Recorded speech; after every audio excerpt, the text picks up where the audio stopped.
Hello guys, कैसे हैं आप? उम्मीद करते हैं आप सब खैरियत से होंगे, खुश होंगे। देखने जा रहे हैं नेक्स्ट पार्ट।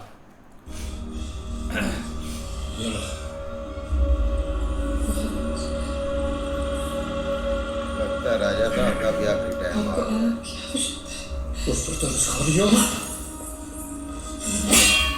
समझो कि मैं झांसी का राजा, झांसी का दुश्मन हूं। दिखाओ।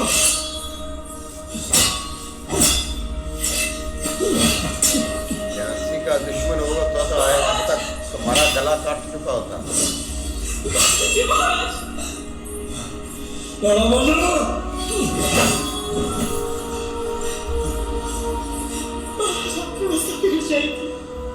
इससे ज्यादा क्या बिगड़ेगी?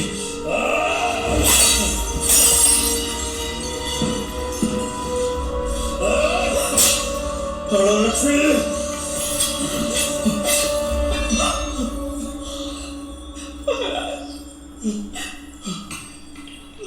कुछ नहीं हो, कुछ नहीं।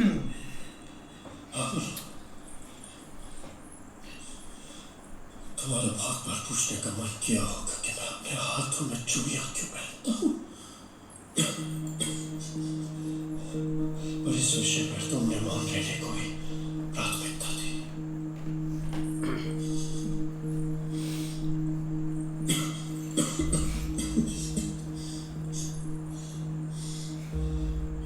और मेरी झांसी के अंदर भेड़िया के रूप में घूमते हुए अंग्रेजों को देखकर खुद को बाहर फेंकने की इच्छा होता। महाराज भाई अंदर से भी टूटे।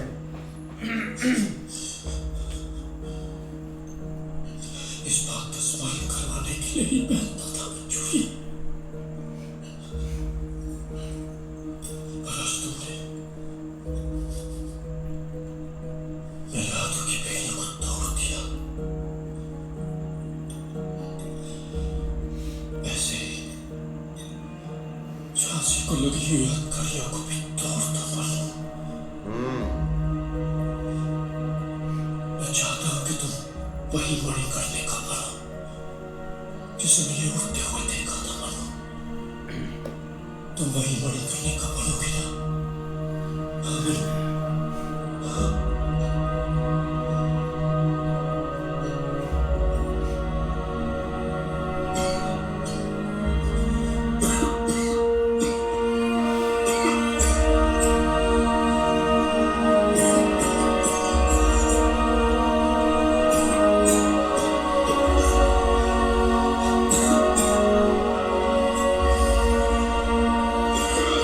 बहुत तबीयत खराब।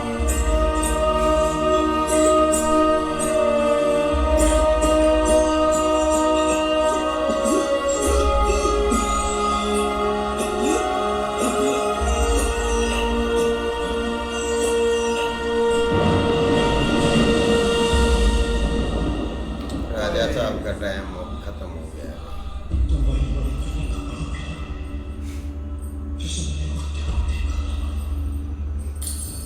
लो जी, झांसी को लगी हुई हथकड़ियों को भी तोड़ दो मरना। दुर्भाग्यपूर्ण है, पर अब आप एक विधवा है। पहले केश काटे जाएंगे बॉल भी और काट। फिर कुछ दिनों के लिए आपको महाराज के अस्थि कलश के साथ काशी जाना होगा। नाई को बुलाओ, कोई आवश्यकता नहीं। मनु,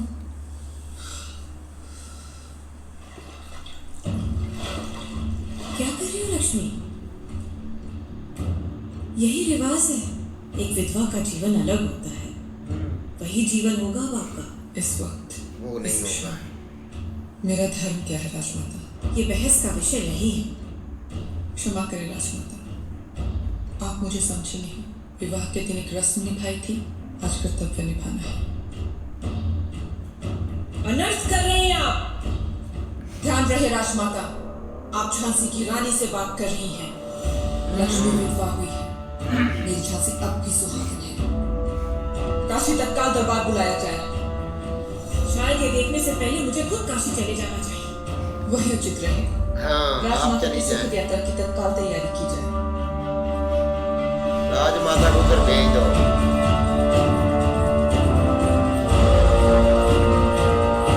आप खुलकर फैसले आप अपने फैसले खुद ही करेंगे।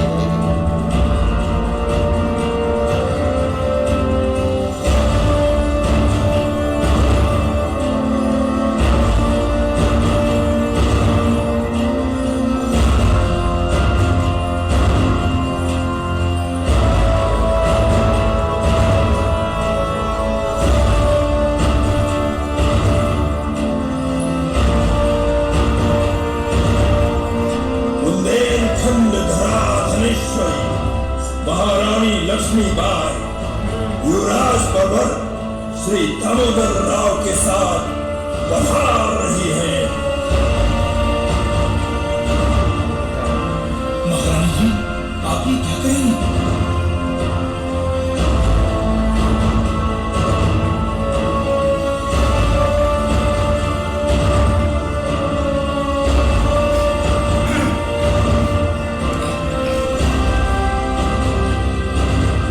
मैं लक्ष्मीबाई, महाराज गंगाधर राव की पत्नी, नवलकर वंश की वधू, प्रतिज्ञा करती हूँ, जब तक मेरे शरीर में रक्त है, जब तक मेरे हृदय में धड़कन है, जब तक मेरे श्वास में प्राण है, मैं पूर्ण निष्ठा से झांसी की सेवा करूंगी। नहीं झुकने दूंगी झांसी का स्वाभिमान, नहीं झुकने दूंगी मातृभूमि का मस्तक।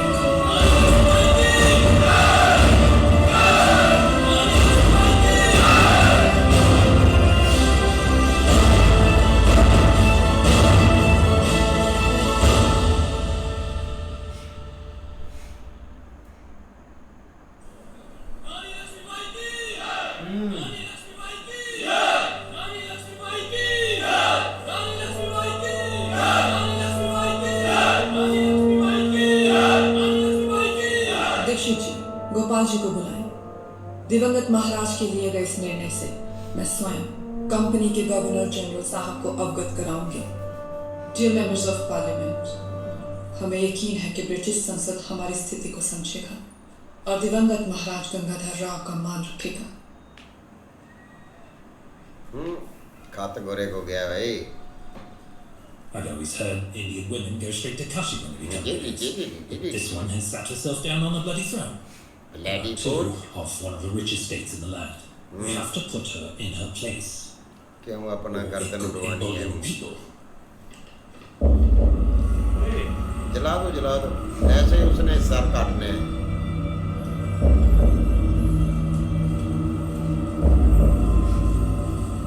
Do you really think I would let that happen?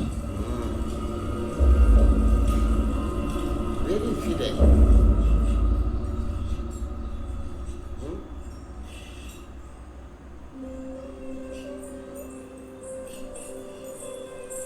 रानी माँ, गौस बाबा आपको तत्काल मिलना चाहते हैं।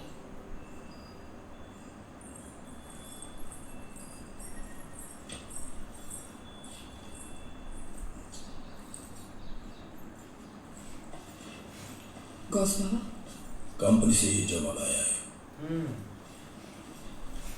कंपनी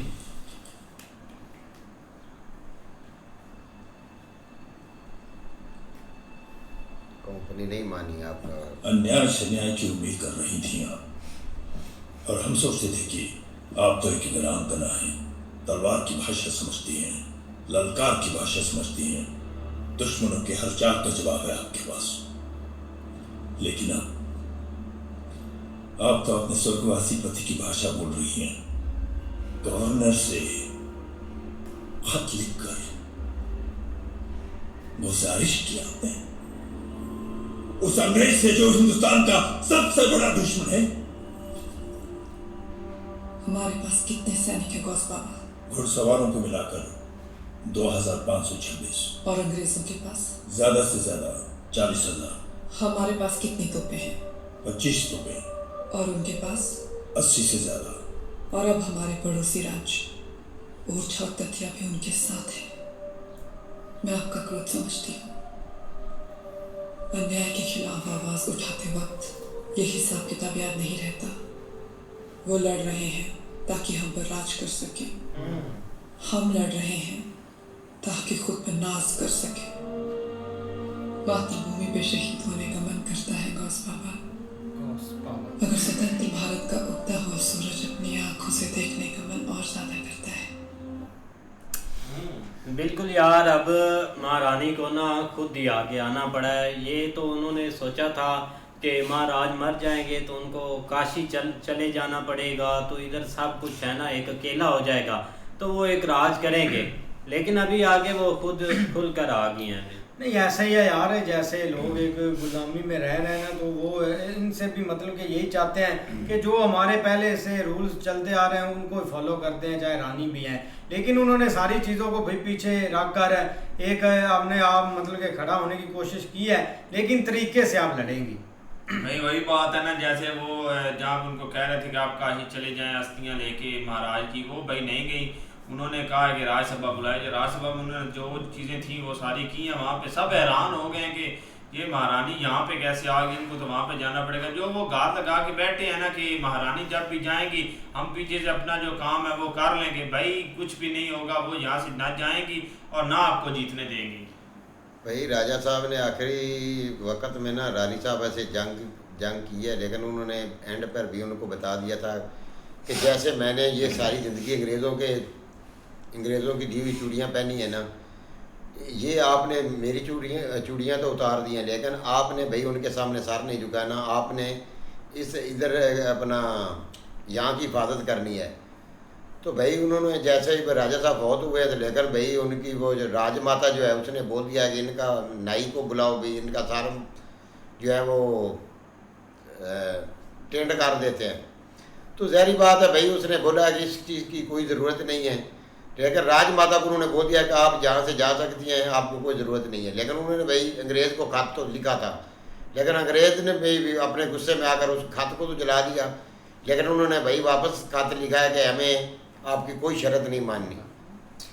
इस तरह ही भाई इधर वो रानी साहब से जिला शिकवा कर रहे हैं कि आपने उनको खत भेज दिया गया, तो उन्होंने तो भाई कहा कि हमारे पास सेना भी कम है और तोपे भी कम है, उधर सेना भी ज़्यादा है और तोपे भी ज़्यादा है, इसलिए हमें कोई दिमाग से काम लेना है। तो आगे देखते भी रानी साहब क्या करती हैं। नहीं ऐसे क्या, लेकिन भाई वहाँ यहाँ पे आप जो है ना वो मामला जज्बात का नहीं, एक प्लानिंग का और सोच समझ के आगे उनके सामने जाना होगा। लेकिन उम्मीद है कि भाई अच्छा करेंगे। हाँ जी, देखते हैं नेक्स्ट। तब तक के लिए गुड बाय, टेक केयर।